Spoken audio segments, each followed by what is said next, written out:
UKLO 1 year masters. No IELTS required up to 5 years visa. High visa success rate.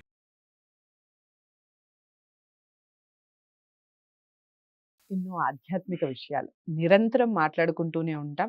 మీ అందరికీ సుపరిచితులు బిక్కి కృష్ణ గారు. బాబాకి సంబంధించి చాలా వీడియోస్ ఆల్రెడీ చేసున్నాం. ఛానల్‌లో ఉన్నాయి. ప్రతి వీడియోని వాచ్ చేయండి. ఇక ఈరోజు బాబాకి సంబంధించిన మరింత సమాచారం తెలియజేస్తారు. వీడియోస్ ఎక్కడా స్కిప్ చేయకండి. విషయం బోధపడదు, అర్థం కాదు. మీ కామెంట్స్ కూడా మీకు బాబాకి సంబంధించిన భక్తులైనా లేదా బాబాకి సంబంధించిన ఇంకే సమాచారం మీరు తెలుసుకోవాలి అనుకున్నా కామెంట్ బాక్స్‌లో తెలియజేయండి. దానికి సంబంధించిన వీడియోస్ చేసే ప్రయత్నం చేస్తాను. నమస్కారం అండి. బిక్కి కృష్ణ గారు, బాబాకి సంబంధించి మీరు ఇలా చెప్పుకుంటూనే వెళ్ళిపోతూ ఉన్నారు. ఎంత చెప్పినా గాని ఇంకా తనివి తీరదన్నట్టు. ఆ దాహం తీరనిది అని లాస్ట్ టైమ్ మీరు అన్నారు. నిజమే అనిపిస్తుంది మీరు మాట్లాడుతూ ఉంటే. బాబా చాలా విషయాల్లో చాలా మందిని రక్షించటం జరిగింది. అలాగే బాబాని నమ్మిన వాళ్ళని ఆయన ఆయనకి వాళ్ళ కష్టాన్ని ఈయన తీసుకోవడం అనేది కూడా మనం వినడం జరిగింది. అసలు కష్టాల్లో ఉన్న వాళ్ళని బాబా ఎలా కాపాడతాడు? మరి అసలు ఆ కష్టాలే లేకుండా చేయొచ్చు కదా! అసలు కష్టమే లేకుండా ఉంటే కాపాడేదే ఉండదు కదా!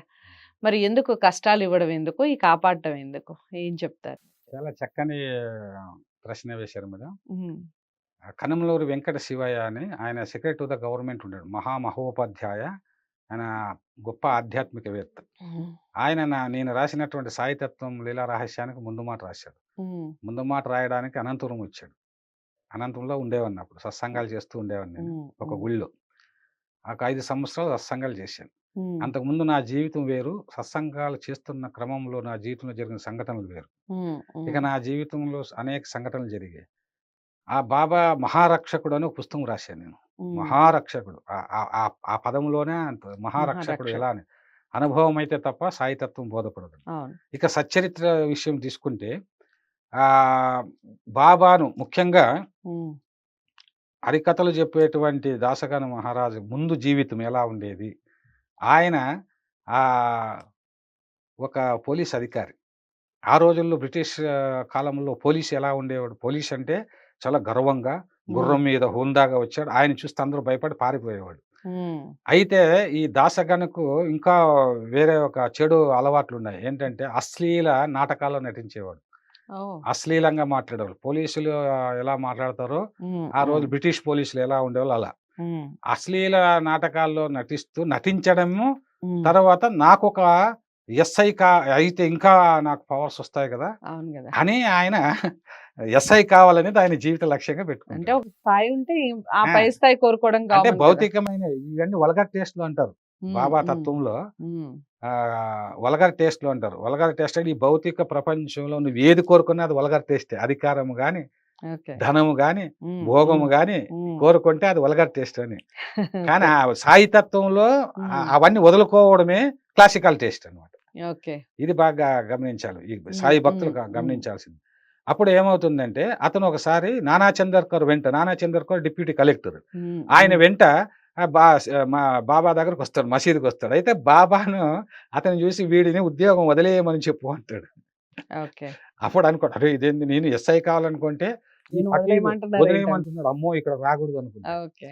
అనుకున్న తర్వాత బాబా ఊరికే ఉండడు గదా! తాను ఎందుకంటే పిచ్చుక కాలికి దారం కట్టినట్టు నా భక్తులు నా వద్దకు రప్పించుకుంటానని. అబ్బా! ఆ! బాబా దృష్టి మన మీదే పడితే ఇక్కడ ఒక విషయం గమనించాలి. బాబా భక్తులంటే ఎవరు బాబా భక్తులు కాలేరు అంత సులభంగా. హ్మ్.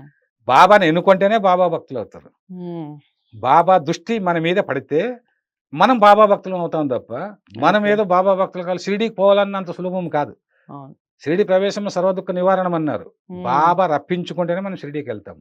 ఓకే. ఇక్కడ ఈ దాసగాన పరిస్థితి ఏమిటంటే బాబాకు కనిపిస్తే ఉద్యోగం వదిలేయమంటాడని జెప్పి కనిపించకుండా తిరగడం. కోపర్ గ్రామంలో పనిచేస్తుంటాడప్పుడు. హ్మ్. హ్మ్. అతను అమ్మో! బాబా దగ్గరికి వెళ్ళకూడదు. ఈ ఫకీరు మాయల ఫకీరు మాదిరి ఉన్నట్టున్నాడు.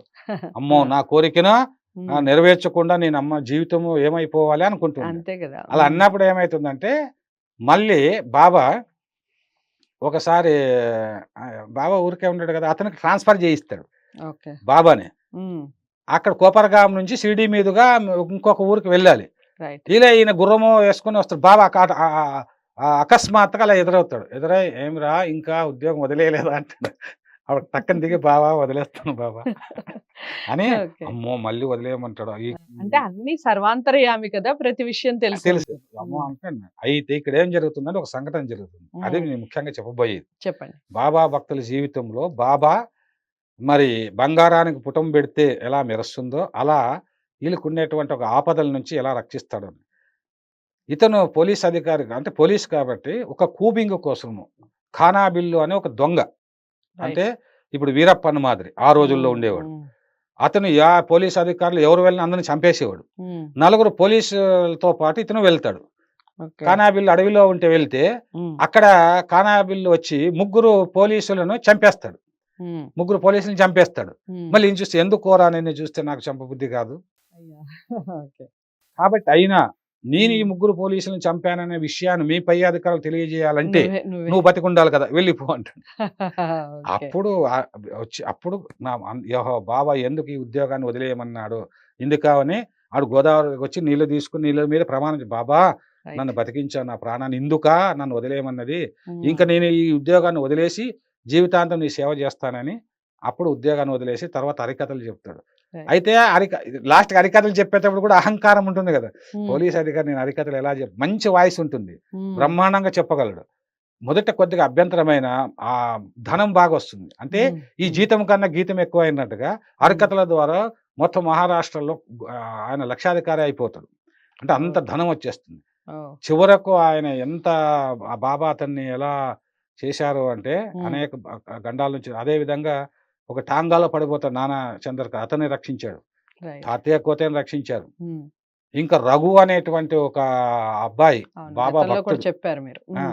రఘు అనే అబ్బాయి ఒక పోలీస్ స్టేషన్ అంటే ఏదో ఒక రేప్ కేసులో అమ్మాయి రేప్ కేసులో నలుగురిని శిక్ష పడుతుంది, జైల్లో ఉంటాడు.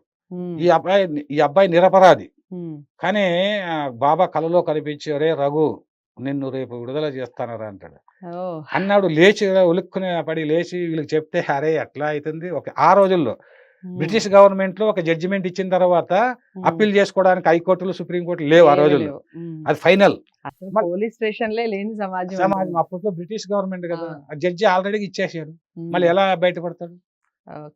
కాబట్టి ఇది అసంభవం అని చెప్తారు వాళ్ళు. కానీ బాబా రఘువీర పురందరే అని ఒక లాయర్ పిలిపించి, పురందరే నువ్వు వెళ్ళి జడ్జికి చెప్పు అబ్బాయిని వదిలేయమని చెప్తాడు. అదే వెళ్ళి అంటే పురందరే చాలా మంచి లాయర్, పేదల కేసులే వాదించేవాడు. అందుకే ఆ జడ్జి పిలిచి ఏమిటి మీ బాబా ఎలా ఉన్నాడు అంటాడు. బాగున్నారు సార్, కానీ మై లార్డ్ ఇలా నిరపరాధి అని చెప్పాడు బాబా. ఓకే రాస్తాను, విడుదల చేస్తారు. అలా అంటే జైల్లో ఉన్నటువంటి వాళ్ళని విడుదల చేశారు. ప్రాణం పోయేటువంటి గండం అంటే ప్రాణగండాల నుంచి రక్షించాడు. ఇలాంటివి సాయి సచ్చరిత్రలో అనేకం ఉన్నాయి. సాయి భక్తులను త్రుటిలో ప్రాణాల నుంచి రక్షించినటువంటి సందర్భాలు ఉన్నాయి. ఇంకోటి ఏంటంటే నానా చందోర్కర్ మమల్తాదారుగా ఉంటాడు జామునేరులో. అక్కడ ఆయన కూతురు మళ్ళీ అంటే ప్రసవ వేదన పడుతూ ఉంటుంది. ఆ ప్రసవ గండం ఉంది అక్కడ అమ్మాయికి. 2-3 రోజులైనా ప్రసవం కాలేదు. అమ్మాయి అరుస్తూ ఉంది. ఏం చేయాలి బాబా, నువ్వే రక్షణ, నువ్వే దిక్కు అని ఆయన ప్రార్థన చేస్తుంటాడు. వెంటనే బాలబువ అనేటువంటి ఒక భక్తుని ద్వారా బాబా మరి ఊది ఇచ్చి పంపిస్తాడు అనమాట. ఆయన వెళ్ళి ఆ బాలబువ జామ్నేర్కి వెళ్ళాడు. అక్కడి వరకు వెళ్ళాడు కానీ రైల్లో దిగిన వెంటనే ఒక టాంగా వస్తుంది, ఒక ముసలాయన వస్తాడు.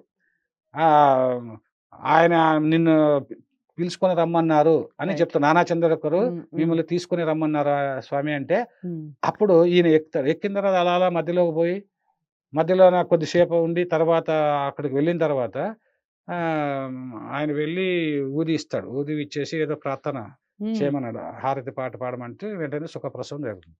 అప్పుడు వెంటనే వచ్చి నానా చంద్రకర్ అంటాడు, ఈ సమయానికి వచ్చావు బాలబాబు గారు, మీరు మహానుభావులు, మీరు సమయానికి రాకపోతే నా కూతురు చనిపోయి ఉండేది. మీరు సమయానికి రాకపోతే అసలు ఎవరు పరీక్షల్లో పాసు కారు. ఈ మాట అంటే ఆయన ఏమంటాడు తెలుసా, నేను సమయానికి రావడం ఏంటండి, మీరు పంపించారు, టాంగా పంపించారు కదా, అంటే నేను పంపించాను, నేను టాంగా పంపించలేదే అని నానా చంద్రకర్ అంటే. బయటకు వచ్చి చూస్తే లేదు, టాంగానే లేదు, ముసలాయన లేదు. అంటే బాబా ఎన్ని విధాలుగా రక్షిస్తాడు భక్తులను అనేటువంటి విషయం ఆ రోజుల్లో. ఉమ్. ఈ రోజుల్లో కూడా మీరు చాలా ఏ సాయి రుజువులు ఉన్నాయి, భక్తుని అడగండి, రుజువులు ఉంటాయి. అనేక రుజువులు. ఒక్కొక్క భక్తుని జీవితంలో కనీసం 4-5 రుజువులు ఉంటాయండి ఇలాంటివి. ఓకే. అందుకే మహారక్షకుడు సాయిబాబా అని చెప్పారు. అబ్బా! చాలా చక్కగా చెప్పారు. లాస్ట్ ఎండింగ్ భలే చెప్పారండి. అదండి విషయం. భక్తుల్ని ఎలా కాపాడతాడు సాయిబాబా? సాయిని నమ్ముకున్న వాళ్ళని అసలాయన చెయ్యే విడిచిపెట్టాడండి. నిజంగా 100% నమ్మితే నేను గతంలో కూడా చాలా వీడియోస్ చేసేటప్పుడు కూడా ఒక విషయం చెప్పాను. మనం మతాలకి అతీతంగా, కులాలకి అతీతంగా సాయిని చూడాలి. మత విద్వేషాలకి రెచ్చగొట్టే వాళ్ళతో అసలు మనం మాట్లాడకుండా ఉండటం చాలా ఉత్తమం. ఇక సాయిని నమ్మిన వాళ్ళకి 100% మేలే జరుగుతుంది. సాయే కాదు, అసలు భగవంతుడిని నమ్మిన వాళ్ళకి 100% మేలు జరుగుతుంది. నమ్మే వాళ్ళలో నేనొక దాన్ని కాబట్టి నేను ఇంత ఘంటాపథంగా చెప్తున్నాను. నమ్మకం అనేది ఎలా ఉండాలి అంటే ఎవరో చెప్పినట్టుగా ఒక గోడ పెట్టినట్టుగానో, లేకపోతే ఒక ఇది కాదు. 100% ఆ నిశ్చలత్వం, ఆ 100% ఆ హార్ట్‌ఫుల్‌గా చేసే పనిలో కానివ్వండి, మనం నమ్మే నమ్మకంలో అంత స్ట్రాంగ్‌గా ఉంటే, నీ విల్ పవర్ అంత స్ట్రాంగ్‌గా ఉంటే 100% జరిగి తీరుతుంది. నమ్మి చూడండి. మరి ఈ వీడియోని అందరికీ షేర్ చేస్తారు కదా! సాయి భక్తులందరికీ ఈ విషయం చేరాలి అంటే వీడియోని లైక్ చేసి షేర్ చేయండి. ఛానల్‌ని సబ్స్క్రైబ్ చేసుకోండి. నమస్తే.